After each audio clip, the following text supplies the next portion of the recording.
নমস্কার, কেমন আছেন সবাই? আশা করি আপনারা সবাই খুব খুব ভালো আছেন। আমিও ভালো আছি। আমার সকল বন্ধুদের জানাই শুভ সকাল। এই দেখুন সকালবেলা উঠতে না উঠতেই আমার একদম এত দৌড়ঝাঁপ চলে, মানে সে বলার না। এত ব্যস্ততা থাকে কার সঙ্গে কথা বলার মতো টাইম হয় না।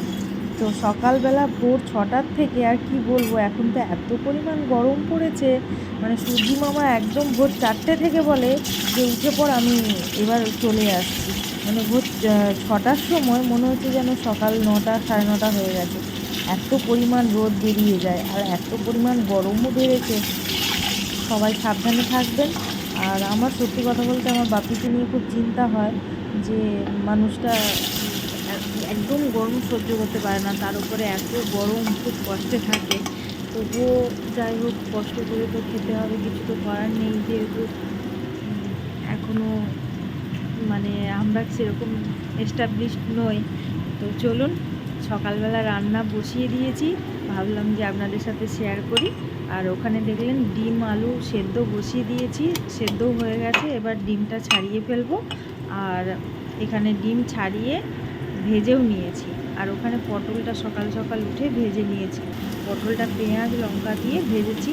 আর এমনি নর্মাল পটল ভাজা না ভালো লাগে, কিন্তু অতটা টেস্টি লাগে না, তাই এটা লঙ্কা পেঁয়াজ দিয়ে ভেজেছি পটলটা।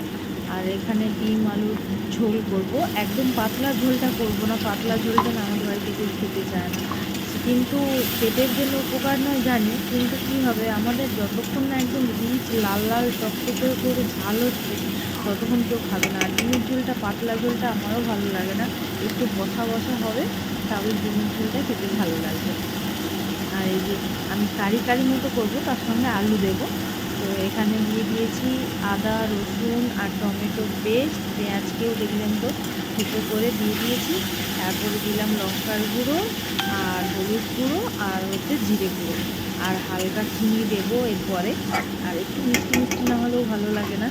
তো এটা ভালোভাবে যতক্ষণ না কষানো হচ্ছে ততক্ষণ তো ভালো লাগে না। আর আমার প্রত্যেকটা তরকারিতে টমেটো চাই। আর এই একটা টমেটো পেস্ট করেছি, আর এই টমেটোটা গোটা গোটাই দেবো।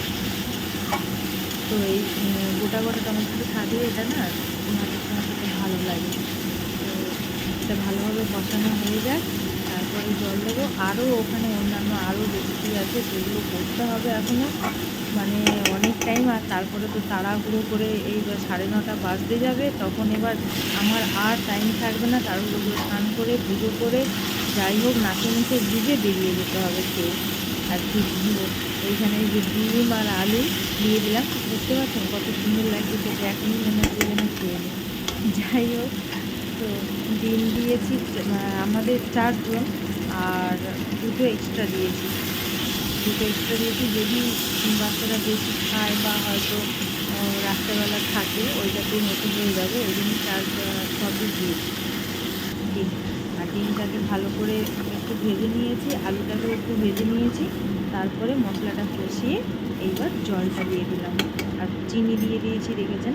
আর এই পাশে ভাতটা ফুটে গেছে, এবার ভাতটা নামিয়ে নেব। এই ভাতটা না বেশিক্ষণ ফোটে না, অল্প একটুখানি ফুটলেই এবার নামিয়ে নিতে হয়, না হলে ওটা গলে যায়। আর এই যে চাটার অবস্থা দেখছেন, ওখানে চাটা করে অনেক আগে রেখে দিয়েছি, কিন্তু এই পুরো ঠান্ডা হয়ে গেছে। কি করব, সময় পাইনি, কিচ্ছু করার নেই। তো সময় আগে তো রান্না করতে হবে না। তো চা আর মুড়িটা তাড়াতাড়ি খেয়ে নিই, রান্না করতে করতেই আমি কি করি, খেয়ে নিই, না হলে আমার আর টাইম থাকে না খাওয়ার। যখন রান্না শেষ করে আমি খেতে বসবো, তখন আমার আর টাইম থাকে না, 9:30 10:45 হয়েই যায়, তখন আর আমি খেতে পাই না। আর এই যে এখানে মুড়ি আর চা ওটা করে নিয়েছিলাম। আর চলুন খেয়ে নিই বসে বসে। চাটা তো পুরো একদম ঠান্ডা হয়ে গেছে, কিছু করার নেই।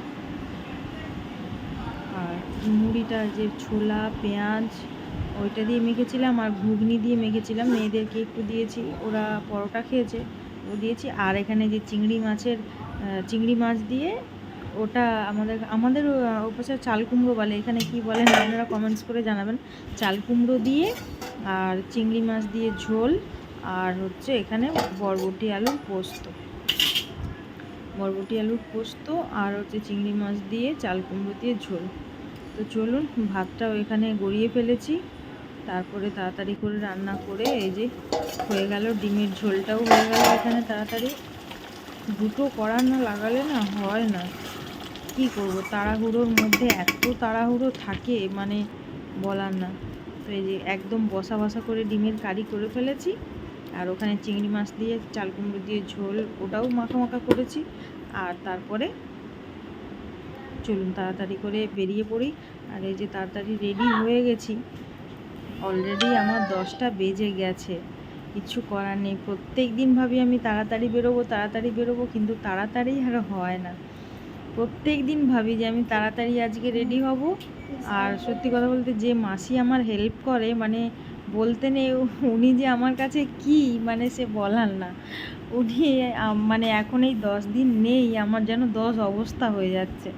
সকালবেলা সব কাজ কমপ্লিট করে বেরোতে অফিসে লেট হয়ে যাচ্ছে, আবার এসে সব কাজ করতে আমি মানে পুরো নাজেহাল হয়ে যাচ্ছি। যাই হোক, মেয়েরাও পড়তে বসেছিল, ওর ম্যাম এসেছিলো, ওরা চলে গেছে, ম্যাম চলে গেছে, আর মেয়েরাও খেয়ে নিয়েছে। আর আমি এই যে অফিসের জন্য টিফিনটা রেডি করে ফেলছি। ভাত অল্পই নিয়েছি, ওই 1.5 হাতা মতো ভাত নিলেই হয়ে যায়, আমার ভাতটা তাও বেশি হয়ে যায়। ভাত নিয়েছি, পটল ভাজা, আর ও বাকি তরকারিগুলো আর নেবো না,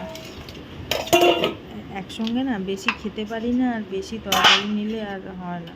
ওই ডিমের কারিটাই নিয়ে নেবো, আর ওই পটল ভাজা নিয়ে নেবো। আর একটু আমার পেঁয়াজ, সব জিনিসে আমার সব খাওয়ারে কাঁচা পেঁয়াজ লাগবেই লাগবে। সব খাওয়ারে আমি বেশিরভাগ কাঁচা পেঁয়াজ খাই, প্রচুর পরিমাণে কাঁচা পেঁয়াজ খাই। তো কাঁচা পেঁয়াজ, এই যে পেঁয়াজটা একটুখানি কেটে নেব। আর পেঁয়াজ খেলে সত্যি কথা বলতে অনেক শুনেছি অনেক রোগও ভালো হয়। আর আমার তো প্রত্যেকটা তরকারিতে যে কোনো জিনিসে আমার পেঁয়াজ আমার লাগবেই লাগবে। আর এই যে পেঁয়াজটা নিয়ে নিয়েছি, অলরেডি এখানে 10টা বেজে গেছে। আমি জানি না আজকেও আমাকে বকা খেতে হবে, অফিসে কিছু করার নেই। তো চলুন তাড়াতাড়ি করে রেডি করে আগে আমি বেরিয়ে পড়ি, না বেরোলে আর পারবো না। দেখুন আমার রেডি হয়ে গেছি, একদম পুরো কমপ্লিট। এইবার ব্যাগটা নিয়ে সোজা বেরিয়ে পড়ব। যা গরম, পুরো ঘেমে একদম স্নান করে যাচ্ছি। মানে তো চলুন, দরজাটা লাগিয়ে আজকের ব্লগটা আমি বেশি আর এগোবো না, এইখানেই আমি আজকের ব্লগটা শেষ করব। আর চাবিটা নিয়ে, আর আপনারা ভালো থাকবেন, সুস্থ থাকবেন।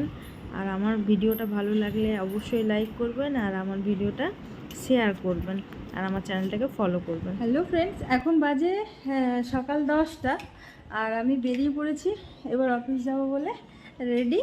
আর যেতে যেতে ভাবলাম যে আপনাদের সঙ্গে একটা জিনিস শেয়ার করি। আমার বাড়িতে একটা নতুন সদস্য বলতে আমার কাছে খুবই ভালো জিনিস, আর দেখুন দেখাচ্ছি। এই যে নতুন ফুল ফুটেছে, বেল ফুল। এই বেল ফুলগুলো খুব সুন্দর লাগে না? এর গন্ধ খুব ভালো লাগে, মনে হয় যেন ছিঁড়ে নেই, কিন্তু নিজের বাড়ির তো এগুলো ছিঁড়তে ইচ্ছে হয় না, যেন মনে হয় গাছেই সৌন্দর্যটা বেশি, তাই এটা গাছেই থাক। খুব সুন্দর এটা হয়েছে ফুলটা। এইগুলো সব হবে, প্রথমে না একবার হয়েছিল, তারপরে এগুলো সব মরে গিয়ে আবার নতুন করে ধরেছে। গাছের জিনিস গাছে থাকতেই বেশি ভালো লাগে। তো চলুন বেরিয়ে পড়েছি, পরে আবার আপনাদের সঙ্গে কথা বলবো।